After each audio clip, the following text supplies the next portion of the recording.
What's up mga kaibigan? Welcome po sa ating panibagong video, panibagong vlog. Tayo po ay magpapalit ng 4 na gulong Range Rover. Ayan o, Land Rover. Ito ay Evoque na Range Rover mga idol. So, natanggalan namin yung mga gulong. Nakahang na siya. Yan o.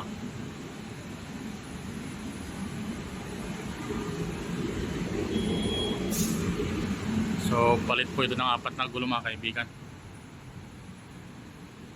At dito lamang po ito sa ating area. Yan o. So yung tropa natin ngayon mga kaibigan ay dalawang tao. Ito yung lumang gulong.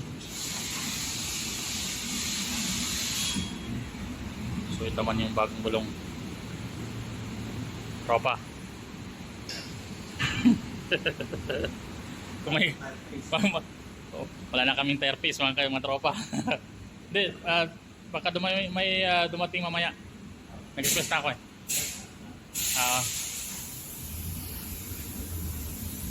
So yung kapitan mga kaibigan ay Goodyear pa rin. Ito yung Eagle F1 asymmetric 4x4 yun oh. Yan, 80 4x4. Yung tires mga kaibigan ay 235 50 at 20. Ito ay nagkakahalaga ng 5,550 Qatari Riyal. Naka-special discount yung customer na ito mga kaibigan. So since dalawa lang sila, ayan oh. May taga-kabit, may taga-balance. So minamanis para natin yung mga kahit kulang yung tao natin mga kaibigan. Tayo ay nasa labas ngayon. Time check siguro mga alauna ng hapon. So medyo mainit po yung panahon ngayon mga kaibigan. Malakas pa rin po yung humidity. Ayan o.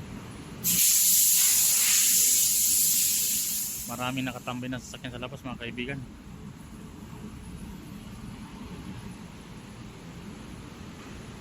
Sana magtuloy-tuloy yung customer natin ngayong araw para tayo ay pumaldo.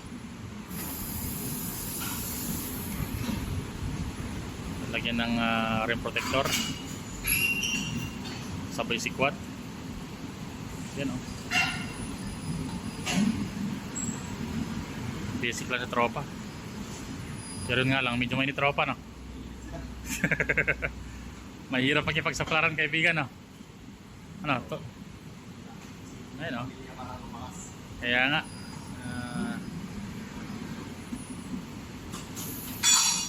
shoutout pala sa kanyang brother na si Amado.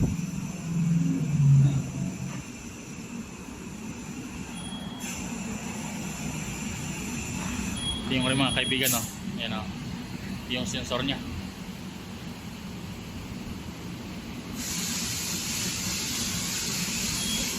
Wala na rin kaming tire piece.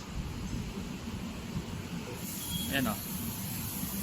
Basic na mga kaibigan. Yan.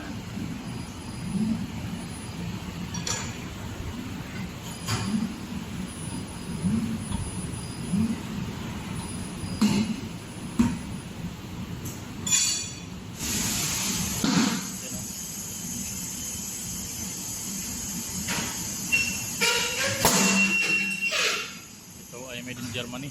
Nagulong mga kaibigan.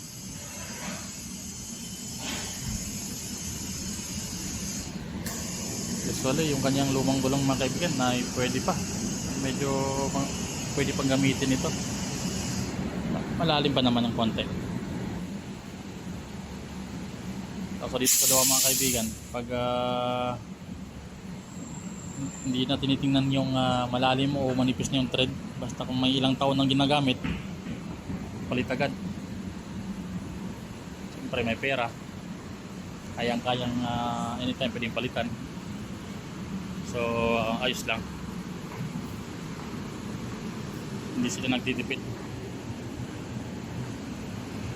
Ito pala yung bago sa t-shirt ngayon mga kaibigan. Yan, may cooler na rin kami. Dalawa yan. Ito binabalance na sa mga kaibigan. Nakasit po yan ng rod force.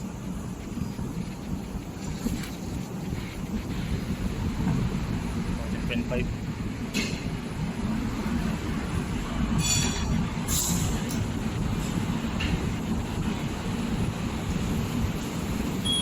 Sabay ikot.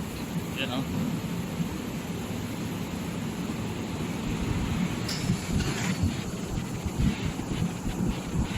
ayos 30 gram lang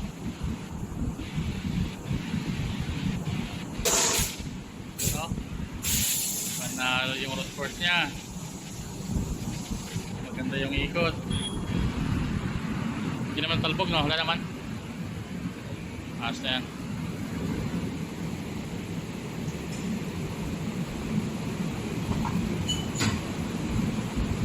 And linisin muna, lalagyan ng interval weights.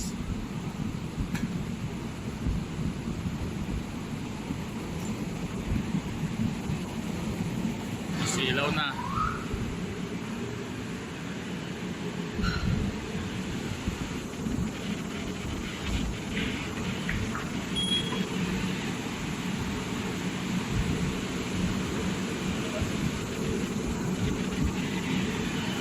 Ayan matik.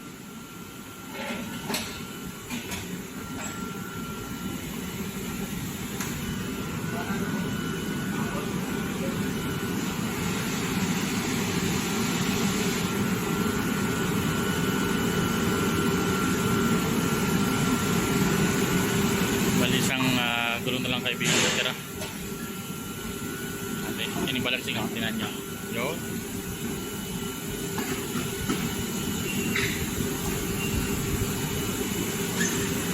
Hindi mo na kailangan buhatin mga kaibigan, may hydraulic yan na magtataas ng gulong para isakto dun sa may kanyang paikutan.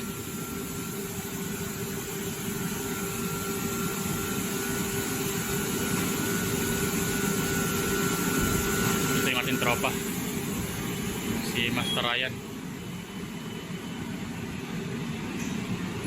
First step, tanggal ng sticker, double check ng hangin, check ng valve, may leak or wala.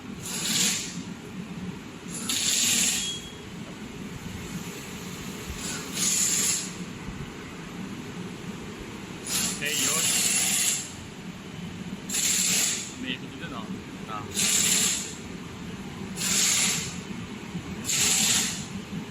yan po yung tinatawag na rod force balance mga kaibigan. 25. Tapos yung kanyang rod force ay 5.0.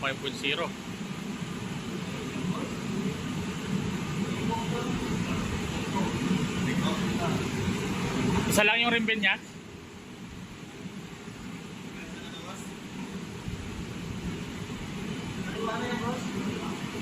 Balikanan itong isa, nagis sa likod. Yung tatlo ayos naman.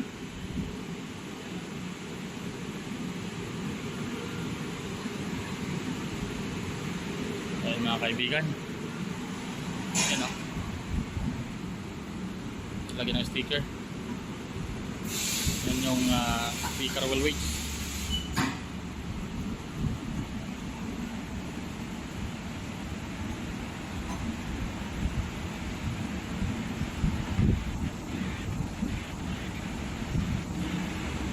Kaya po dyan nilalagay mga kaibigan kasi nandyan po yung tinuturo ng laser, yung pula, may laser po yan, nakatutok dyan, nagaguide kung saan nilalagay yung pabigat.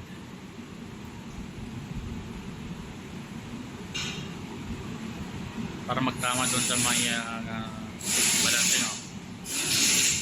So alright, maraming salamat sa panonood. Mabuhay po mga kaibigan.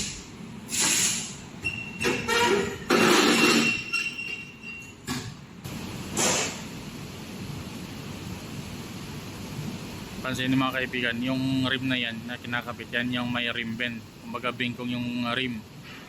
So para hindi masyado maramdaman yung vibration niya, mangyaring nilalagay namin sa likod kanan, malayo sa may angle ng steering para hindi maramdaman yung galaw.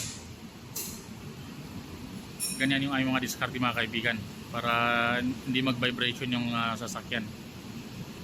Kasi yung pinakamahalaga mga kaibigan, yung dalawang harap sa ilalim ng steering ay hindi siya bingkong. So para maiwasan yung reklamo ng customer na may vibration. Kasi dito sa Doha mga kaibigan, bigyan ko lang kayo ng konting trivia. Ayaw ng mga customer dito na may vibration habang tumatakbo. Ang gusto nila, tahimik lang talaga yung kumbaga walang vibration, smooth lang yung takbo ng sasakyan. Kaya yung mga gulong dito talagang high-end. Kumbaga gawang engineer na mga batikan. So para maiwasan yung mga customer complaint, minabubuti ng mga customer na ilagay yung mga branded na gulong. Tulad nito, ang katumbas ng gulong ng mga kaibigan ay 5,550 sa apat na sa Qatari Riyal, yung apat na gulong kasama ng wheel alignment niya. So kung susamahin mo sa Pilipinas, medyo may kalakihan yung presyo.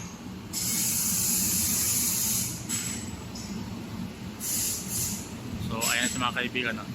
Yan yung tindig ng sasakyan.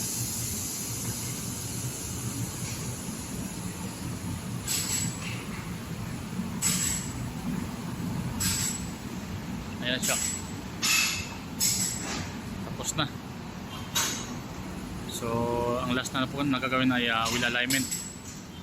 Kailangan pong i-torque yan ng ilang mga newton meter ba kaibigan? Yung torque nyo, 120? Ha? 100 newton meter? Okay. 100 newton meter. So maraming salamat po sa inyong panood mga kaibigan. Mabuhay po. Ito po yung kaibigan Nords Vlog. Babus.